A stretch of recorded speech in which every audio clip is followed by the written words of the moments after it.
Start. The Employees Provident Fund scheme was introduced by an ordinance in 1952. Later, an enactment came, and in the early stages, the scheme was made applicable only to 6 selected industries which were supposed to have the capacity to pay. Now, of course, more than 60 industries are covered by the Employees Provident Fund scheme, but the Act gives the appropriate government certain powers to exempt certain factories from the operation of the Employees Provident Fund scheme. Thus, the employees in a particular industry are governed by more than one provident fund scheme. As is obvious, frequent changes in the place of employment take place, and a worker who is today employed in an exempted factory may, in due course, join a factory where the Employees Provident Fund scheme under the Act is applicable. Then he faces a lot of difficulties in the transfer of his funds from the exempted scheme to the statutory scheme. It is therefore time that the government did away with exemptions altogether. Then, Mr. Vice Chairman, the need for a comprehensive social security scheme is well accepted in the country. The Government of India some 10 years back appointed a working group headed by Mr. V.K.R. Menon, Director of the Regional Office of the ILO in New Delhi. That working group went round the country and produced a comprehensive scheme for social security, and the recommendation was that the employees' state insurance and the employees' provident fund schemes should be merged into one social security scheme, which would also be able to give workers unemployment benefits and old age pension. It is more than 10 years since this report was submitted, and through the government appears to have accepted the recommendation in principle. Nothing has been done in that matter. That is probably due to the fact that a number of provident fund schemes are exempted from the operation of the statutory scheme.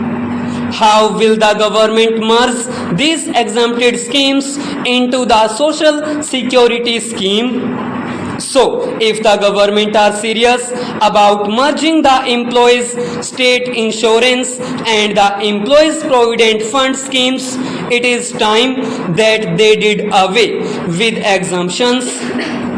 It appears that the Government of India have granted exemptions where under the law they had no power to do so.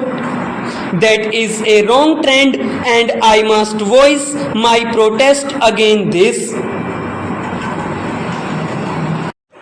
Then, Mr. Vice Chairman, the management of the Employees Provident Fund by the trustees needs a great deal of improvement.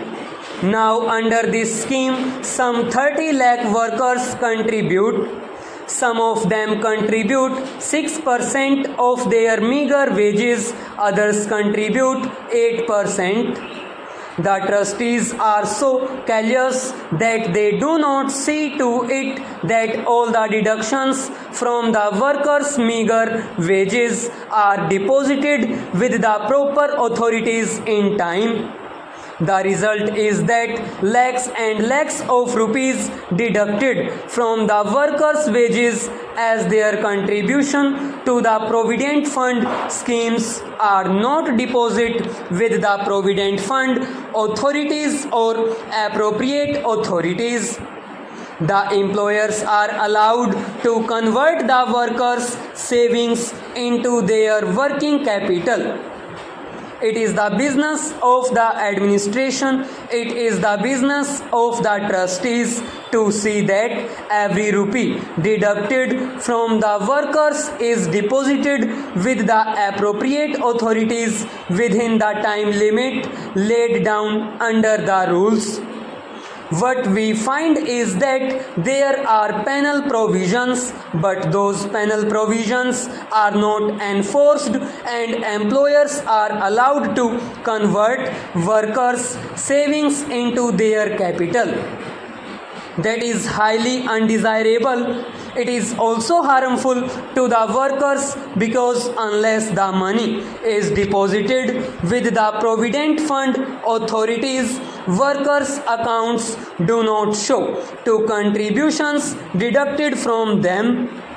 The result is that in some cases where the regional directors of the Provident Fund scheme are honest and straightforward, they issue to the workers their account slips without showing the amount due from the employers.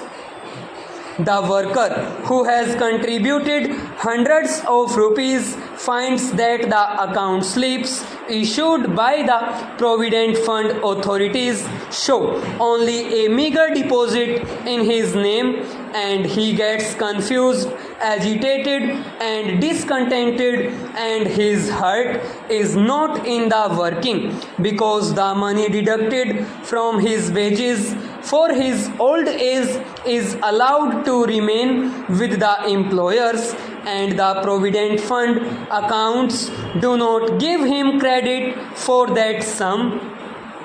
Where the regional directors and regional accounting officers are not so honest, they do not issue account slips to workers for years together, and the worker is kept in the dark about the size of his amount in his Provident Fund merely because the employer has not contributed the worker's share and his own share is with the Provident Fund authorities.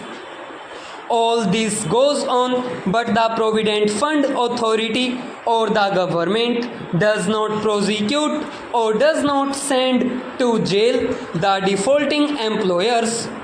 The Provident Fund scheme was introduced to give the worker a sense of security, a sense of feeling that something is being collected for his old age and his children.